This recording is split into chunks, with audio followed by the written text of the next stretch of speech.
Welcome to RS guidance. গতকাল SSC এসএলএসটির class 11-12-এর result out হয়েছে। আপনারা সবাই গত 25-26 ঘন্টার মধ্যে প্রথম দিকে রেজাল্টের দেখার জন্য বিভ্রান্তি থাকলো, তারপরে আশা করি সবাই রেজাল্ট পেয়েছেন।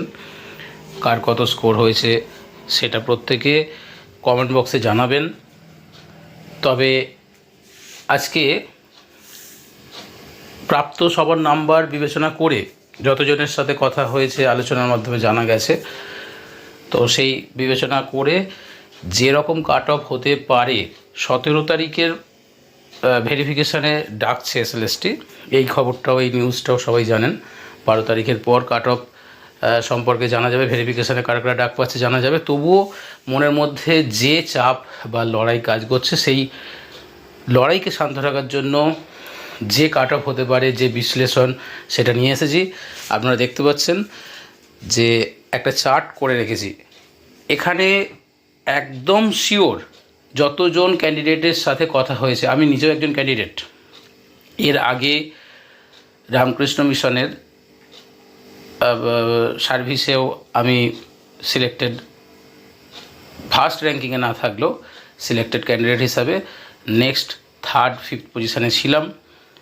তারপরে মাদ্রাসা সার্ভিসে ইন্টারভিউ দিয়ে এসেছি এবং গত কয়েক বছরে যত রামকৃষ্ণ মিশনের এক্সাম দিয়েছি, এই মাদ্রাসা সার্ভিস দিলাম আর এই এসএলএসটি, তার নিরিখে যত কম্পিটিটরের সাথে যোগাযোগ রয়েছে, শুধু আমার সাবজেক্ট নয়, আরও অন্যান্য সমস্ত সাবজেক্ট মিলিয়ে তাদের প্রত্যেকের সাথে আলোচনা করে বিশ্লেষণ করে যে কাট অফটা হতে পারে সেটা একটা জানিয়েছি।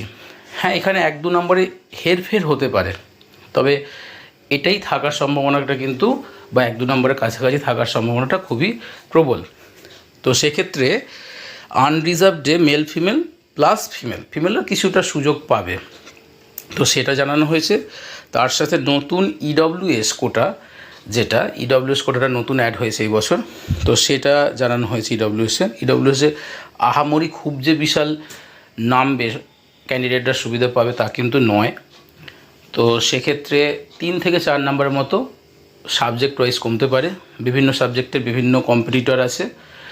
কোশ্চেন কোন লেভেলের হয়েছিল এবং তার ওপর গতকাল যে আনসার কি পাবলিশ করেছে বা স্কোর পাবলিশ করেছে কমিশন, তার ক্ষেত্রে দেখা যাচ্ছে প্রত্যেকটা সাবজেক্টেরই 1, 2, 3 নাম্বার করে যা যা প্রভিশনাল স্কোর ছিল তার তুলনায় ছেলেমেয়েদের কমছে।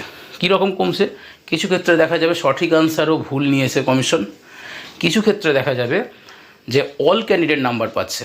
হয়তো কারোর নাম্বার স্কোর 50 হচ্ছিল আগেও, এখনও 50 আছে, কিন্তু অল ক্যান্ডিডেট 3টে নাম্বার পাচ্ছে। তার মানে হিসেব মতো তার পজিশনাল ভ্যালু কিন্তু নেমে এলো। 50 সে পেলেও পজিশনাল ভ্যালু কিন্তু 47 হয়ে গেল, কারণ কাট অফ যেহেতু সবাই 3 পাচ্ছে, কাট অফ কিন্তু হাই উঠবে।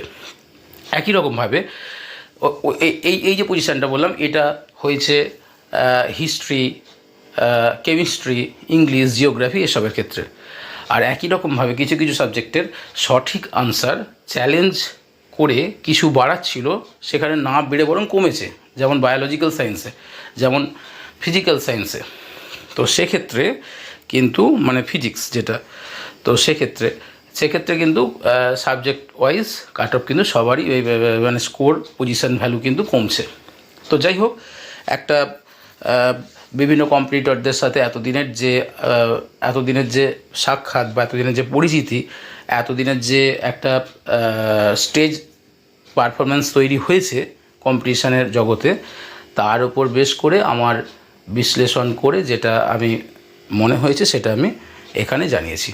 আপনারা প্রত্যেকে আপনাদের কত করে স্কোর হচ্ছে আপনার সাবজেক্টে সেটা জানাবেন। আরও ভালোভাবে বোঝা যাবে যে আমার বিশ্লেষণটা কতটা সঠিক। ঠিক আছে?